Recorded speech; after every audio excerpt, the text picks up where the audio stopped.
कक्षा 9 का जो हमारा चैप्टर नंबर 10 है व्रत, उसको हम आज की इस वीडियो में शुरू करेंगे। देखो, व्रत आपने मतलब कक्षा 8 में भी पढ़ा होगा। क्या होता है व्रत, आपको मालूम ही होगा था। सर्किल जिसको बोलते हैं इंग्लिश में, ठीक। जैसे यहाँ पर कुछ चीजें दी हैं, पहिया, घड़ी, चाबी का गुच्छा, इस सब में व्रत का यूज हो रहा है। रुपया, ठीक। चूड़ी, ये भी हमारा क्या है, एक व्रत है। 5 रुपए का सिक्का, ये भी एक व्रत के आकार का है। 10 रुपए का सिक्का, 20 का सिक्का, ये सारे क्या है, व्रत के एक उदाहरण है, ठीक। तो व्रत के बारे में हम आज की इस वीडियो में जानने वाले हैं। और फिर इसके बाद जो हमारी प्रश्नावली है 10.1, उसको हम सॉल्व करेंगे।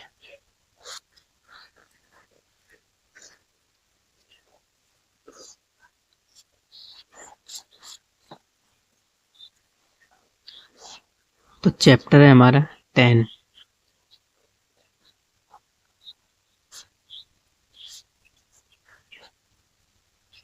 व्रत, ठीक, यानी सर्किल बोलते हैं।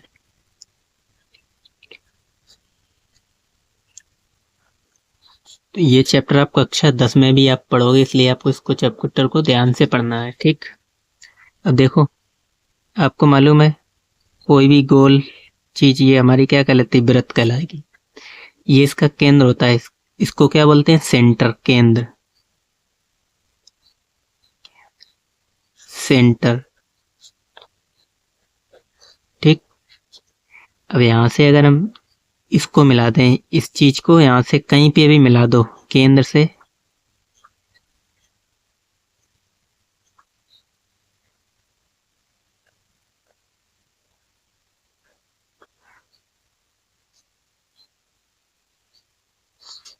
केंद्र से अगर इसको हम पूरे बोलते हैं वृत्त की परिधि। इस लाइन को, ये वाली जो लाइन है, इसको बोलते हैं वृत्त की परिधि। अगर आप केंद्र से बिंदु लेकर कोई भी रेखा यहां से लेकर परिधि पर मिलाते हैं, तो ये चीज हमारी क्या कहलाती है, त्रिज्या कहलाती है। क्या कहलाती है ये चीज, त्रिज्या, ठीक। त्रिज्या यानी रेडियस बोलते हैं इसको, आर से दर्शाते हैं, रेडियस इंग्लिश में बोलते हैं, ठीक। जैसे यहां से अगर हम मिलाएंगे, ये भी वृत्त की परिधि हो जाए, बोके त्रिज्या हो जाएगी आर, ठीक। अब देखो, यहां से अगर आप रेखा खींचोगे, ये वृत्त की किन्हीं दो बिंदुओं को आपस में मिलाओ, यहां से यहां तक, ये चीज हमारी कहलाती है जीवा। क्या कहलाती है, जीवा, जीवा कहलाती है ये चीज हमारी, ठीक। और सबसे बड़ी जीवा वृत्त के केंद्र से होकर जाती है। वृत्त की परिधि पर किन्हीं दो बिंदुओं को मिलाने पर जो रेखाखंड मिलता है, उसको हम वृत्त की जीवा कहते हैं, ठीक। ऐसे आप लिख सकते हैं डेफिनेशन, वृत्त की परिधि पर स्थित किन्हीं दो बिंदुओं को मिलाने से जो रेखाखंड बनता है, उसको हम जीवा कहते हैं, वृत्त की जीवा। नोट करके लिख लेना, वृत्त की सबसे बड़ी जीवा केंद्र से होकर जाती है। वृत्त की सबसे बड़ी जीवा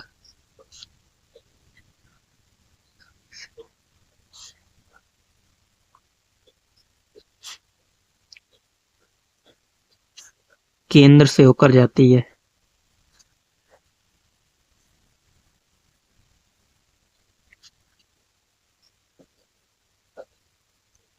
ठीक। ये चीज आप नोट में लिख लेना, क्योंकि अगर आप एक वृत्त बनाओगे यहां से, अभी हमने बताया अगर ये इसका सेंटर है, वृत्त के किन्हीं दो बिंदुओं को मिलाओ यहां से, केंद्र से होती हुई, ये सबसे बड़ी जीवा कहलाएगी वृत्त की, जो केंद्र से होती हुई जाए। कैसी भी लाइन खींच सकते हो, लेकिन वो केंद्र से होती हुई जानी चाहिए। ऐसी भी खींच सकते हो, जरूरी नहीं ऐसी हमने खींची, ठीक। जीवा के बारे में एक चीज आप ये नोट करके लिख लेना, त्रिज्या हो गई। अब एक चीज और समझना है आपको, व्यास। व्यास क्या होता है, इसको डी से दर्शाते हैं, यानी डायमीटर बोलते हैं, ठीक। व्यास जो है वो त्रिज्या का दोगुना होता है, यानी डी बराबर 2 × आर। ठीक, ये चीज भी आपको ध्यान में रखनी है। ये आप कर सकते हो डी बराबर 2r, 2r। ठीक, और भाई आर जो होता है इसका आधा हो जाएगा रेडियस का d/2। ठीक, जैसे आपको किसी वृत्त का व्यास दे रखा है, अगर व्यास दे रखा है d बराबर 24, यानी यहां से यहां तक हमें दे रखी है 24, तो त्रिज्या आप निकाल सकते हो, यानी इसका आधा करना है। r बराबर क्या होता है d/2, तो 24/2, यानी रेडियस क्या आ जाएगी 12। ठीक, और देखो इसमें भी और समझ सकते हो, यहां से अगर हम ये रेखा खींच दें तो ये हमारी कहलाती है छेदक रेखा। कौन सी रेखा कहलाती है? छेदक रेखा, छेदक रेखा, क्योंकि ये दोनों वृत्तों को छेदती हुई जा रही है। यहां से भी बाहर निकल गई है, यहां से भी निकल गई है। अगर हम यहीं तक कर देते हैं, अंदर ही तक रखते, इतना बाहर नहीं बढ़ाते, तो हमारी वो क्या कहलाती? जीवा कहलाती। जब हमने बाहर निकाल दिया तो वो छेदक रेखा कहलाएगी। ठीक, और समझ लो,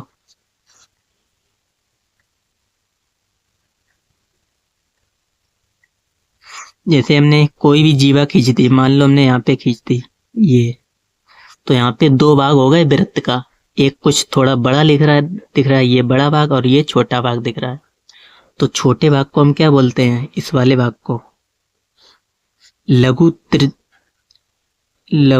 वृत्तखंड, वृत्तखंड। और इस वाले भाग को क्या बोलेंगे? दीर्घ वृत्तखंड, दीर्घ वृत्तखंड। ठीक, ये क्योंकि इसमें ज्यादा जगह है तो ये दीर्घ वृत्तखंड, और इसमें कम जगह है तो ये लघु वृत्तखंड। ऐसे ही अगर इससे डाला जाए, किससे? केंद्र से, जैसे यहां से समझ सकते हो, जैसे यहाँ पे केंद्र है, केंद्र से अगर जीवा डाल दी जाए, सॉरी जीवा बोले, त्रिज्या खींच दी जाए। त्रिज्या हर जगह बराबर ही रहती है, एक बात आप ध्यान रखना। ठीक, त्रिज्या आप कहीं भी खींच लो, अगर यहाँ पे 2 है तो यहाँ पे भी 2 ही रहेगी। एक ही सर्किल की त्रिज्या हमेशा हर पॉइंट पे बराबर होगी वृत्त की परिधि पर। ठीक, अगर ये त्रिज्या से ये वाला भाग क्या कहलाएगा मालूम है आपको? ये त्रिज्या से घिरा हुआ है तो ये कहलाएगा लघु त्रिज्यखंड, लघु त्रिज्यखंड।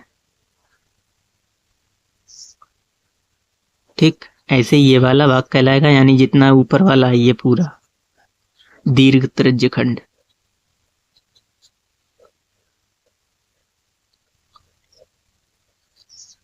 ठीक, और जब जीवा खींचे, जीवा की लाइन हो तो दीर्घ वृत्तखंड और लघु वृत्तखंड। जब त्रिज्या की बात करें तो दीर्घ त्रिज्यखंड और लघु त्रिज्यखंड। ठीक, अब हमने आपको वृत्त की परिधि आपको यहाँ पे बताई थी, लेकिन वृत्त की परिधि आपको ध्यान रखनी होती है 2πr। ये भी आपको ध्यान में रखना है, वृत्त की परिधि 2πr होती है। ठीक,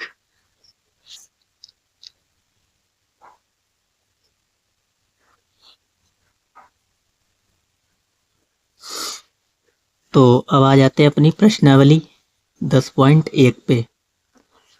तो एक चीज और आपको बता देते हैं, जो कि आपको नेक्स्ट एक्सरसाइज में मिलेगी, वृत्त का क्षेत्रफल।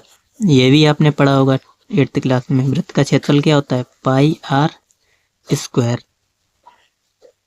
ठीक, अगर आप वृत्त चैप्टर पढ़ना चाहेंगे, पढ़ने जा रहे हैं तो आपको इतनी चीज मालूम भी होनी चाहिए।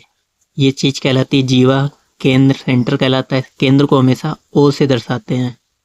ठीक, इसको भी आप नाम दे सकते हो जीवा ए और बी। ए भी हमारी क्या है? एक जीवा है, ओ वृत्त का केंद्र है। ठीक, तो ये चीजें आपको सारी पता होनी चाहिए। उसके बाद हम प्रश्नावली 10.1 को देखते हैं।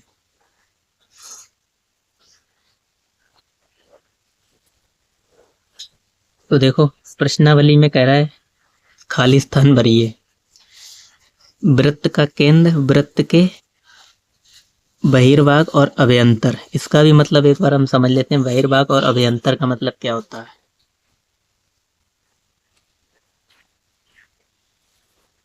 जैसे हमने ये वृत्त बनाया एक,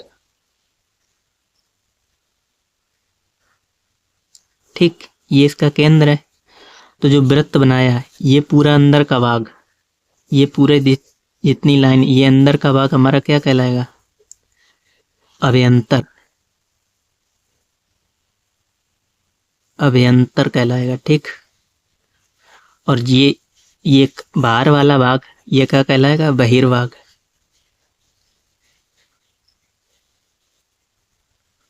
ठीक, तो हमसे यही पूछा गया था।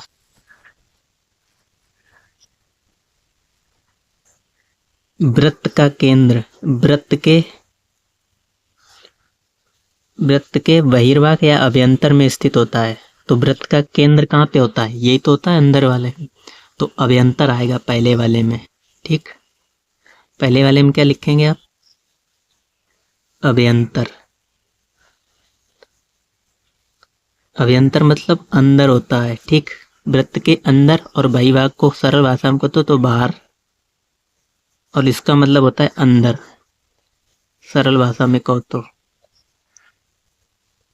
दूसरे पे देखो, एक बिंदु जिसकी वृत्त के केंद्र से दूरी त्रिज्या से अधिक हो,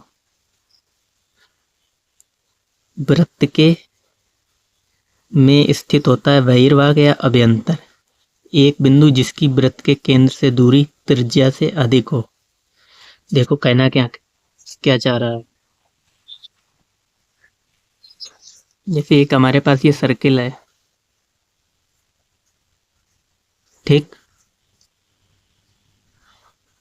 ये हमारा इसका केंद्र है।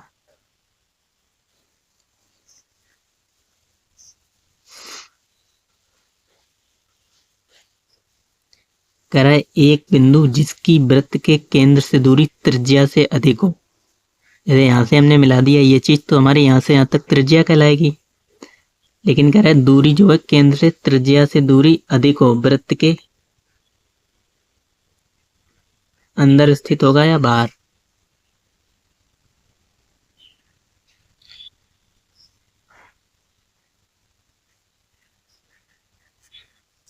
तो जब इससे अधिक होगी, जैसे ये तो त्रिज्या से अधिक यानी बाहर निकल जाएगा, ठीक।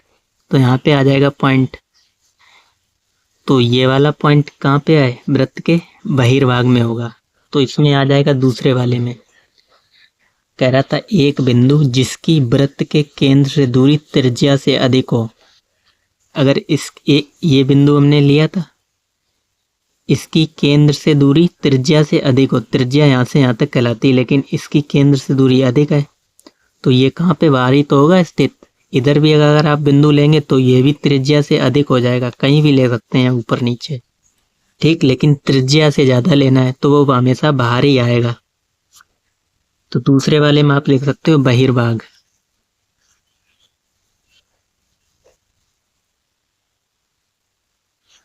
ठीक। तीसरे में आ जाओ। कह रहा है वृत्त की सबसे बड़ी जीवा वृत्त का होता है। अभी हमने आपको समझाया था, यहाँ से नोट करके लिखाया था वही। वृत्त की सबसे बड़ी जीवा वृत्त के केंद्र से होकर जाती है, और इसे हम क्या कहते हैं, व्यास कहते हैं। ये चीज लिखा है व्यास, ठीक, लिख लेना व्यास। तीसरे वाले में आपका क्या आ जाएगा, व्यास आ जाएगा।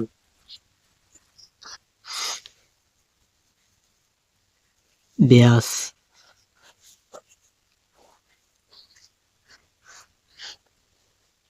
कह रहा है एक चाप होता है, इसके सिरे एक व्यास के सिरे हों। अच्छा, चाप के बारे में हमने आपको नहीं समझाया, तो चाप के बारे में समझ लो। तो देखो जैसे कि हमारे पास एक सर्किल है, ठीक, ये इसका केंद्र हो गया। अब इस सर्किल में कोई भी छोटा सा भाग, जैसे यहाँ से यहाँ तक, ये चीज हमारा क्या कहलाएगा? इसको नाम दे दें ए और बी। ये वृत्त का चाप कहलाएगा। क्या कहलाएगा? वृत्त का चाप। कहीं पे भी ले सकते हो, जैसे यहाँ अब इतना बाकी बचा हुआ है, यहाँ पे हम नाम ले लेते हैं सी। इसको हम बोलेंगे ए बी। ये छोटा चाप है इतना, और ये जो काले पेन से है ये दीर्घ चाप है, इसको बोलेंगे लघु चाप। जितना ये चीज यहाँ से यहाँ तक, इसको क्या बोलेंगे? लघु चाप। और इसको बोलेंगे दीर्घ चाप, यहाँ से यहाँ तक ये पूरा दीर्घ चाप। ठीक, नाम लिखना हो तो दीर्घ चाप कैसे लिखेंगे? ए सी बी। और लघु चाप लिखना हो तो ए बी, लघु चाप ए बी। ठीक, चाप लिखते हैं तो ऊपर ऐसा निशान बना देते हैं उसको। ठीक, इसको इंग्लिश में क्या बोलते हैं? आर्क। भाई अगर चाप यहाँ से होके जाए बराबर, जैसे यहाँ से ले लो सर्किल एक, ये वृत्त का व्यास है। वृत्त का व्यास वृत्त को दो बराबर भागों में बांटता है, जिसमें से प्रत्येक भाग अर्धवृत्त कहलाता है। तो यही हमारा चौथा क्वेश्चन कह रहा था एक चाप जब इसके सिरे एक व्यास के सिरे हों, यानी ये पूरा क्या कहलाएगा? इसमें भी ये पूरा कहलाएगा चाप। अगर यहाँ से हम नाम दे दें ए बी, ठीक, ये पूरा क्या कहलाएगा? चाप नहीं कहलाएगा। ऐसे ये पूरा चाप कहलाएगा। और जब इसके सिरे व्यास के हों, व्यास के एक सिरे हों, तो प्रत्येक भाग कहलाता है अर्धवृत्त कहलाता है। ये पूरा क्या कहलाएगा? अर्धवृत्त। और ये भी अर्धवृत्त। यही हमसे उस चौथे क्वेश्चन पूछा गया था।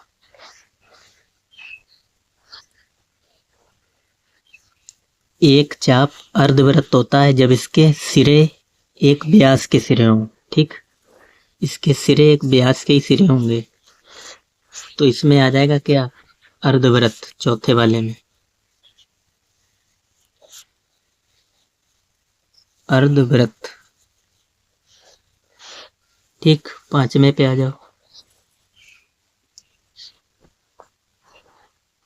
कह रहा है वृत्तखंड एक चाप तथा के बीच का भाग होता है। वृत्तखंड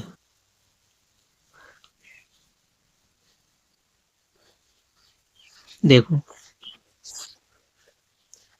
जैसे ये बना है सर्किल।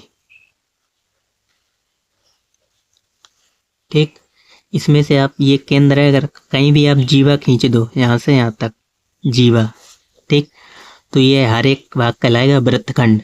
और ऊपर वाला क्योंकि बड़ा है तो ऊपर वाला दीर्घ वृत्तखंड, नीचे छोटा भाग है तो नीचे लघु वृत्तखंड।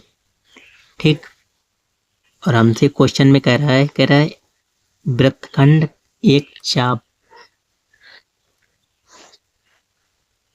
वृत्तखंड एक चाप तथा जीवा के बीच का भाग होता है। वृत्तखंड एक चाप, यानी एक चाप बन रहा है और एक जीवा बन रही है। ठीक, तो चौथे वाले में आप जीवा लिखोगे, पांचवें में जीवा। ठीक, क्वेश्चन देखो, कह रहा है एक वृत्त जिस तल पर स्थित होता है उसे भागों में विभाजित करता है। करें कितने भागों में विभाजित करता है? एक वृत्त जिस तल पर स्थित होता है, इसको भी समझ लो। यहीं पे तब देखो, जैसे यहाँ पे एक वृत्त है ये, ठीक, एक वृत्त जिस तल पर स्थित है उसे भागों में विभाजित करता है। अभी हमने बताया ये अंदर वाला भाग क्या कहलाएगा? अभ्यंतर। अभ्यंतर। और ये वाला बहिर्भाग कहलाएगा।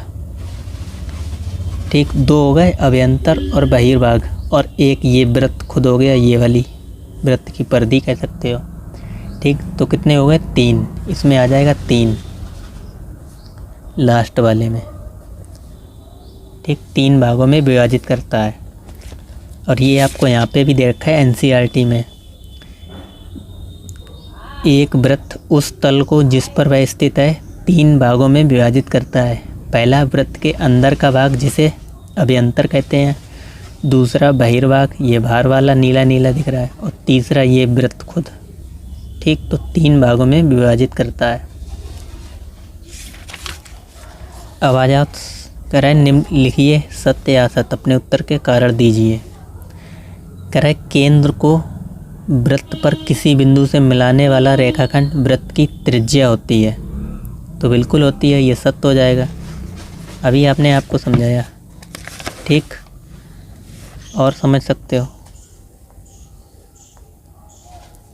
कह रहा है केंद्र को वृत्त पर किसी बिंदु, कोई भी कहीं पे भी मिला सकते हो, तो ये रेखाखंड क्या कहलाता है? त्रिज्या ही तो कहलाती है। तो पहला वाला आपका क्या है?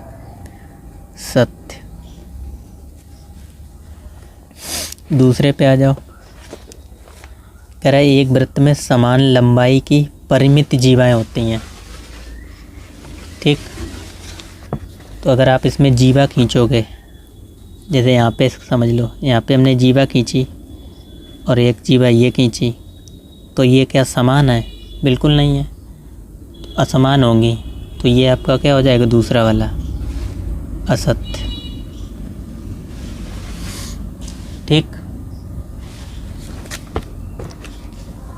तीसरे पे आ जाओ। करा यदि एक वृत्त को 3 बराबर चापों में बांट दिया जाए तो प्रत्येक भाग दीर्घ चाप कहलाता है। ये भी असत्य है। क्यों?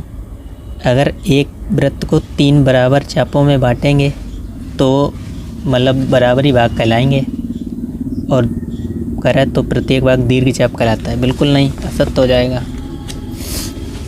उसके लिए 2 चाप होने चाहिए। ठीक, ये भी असत्य हो जाएगा।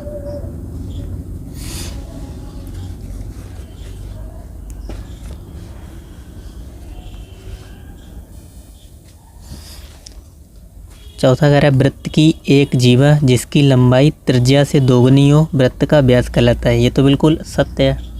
वृत्त की एक जीवा त्रिज्या की दोगुनी होती है, अभी हमने आपको बताया था शुरू में ही। ठीक, सत्य है।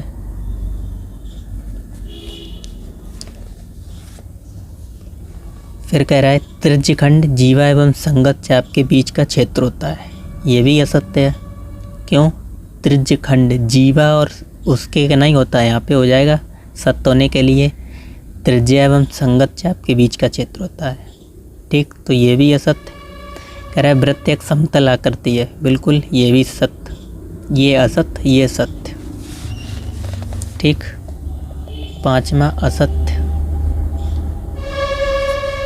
और लास्ट वाला सत्य।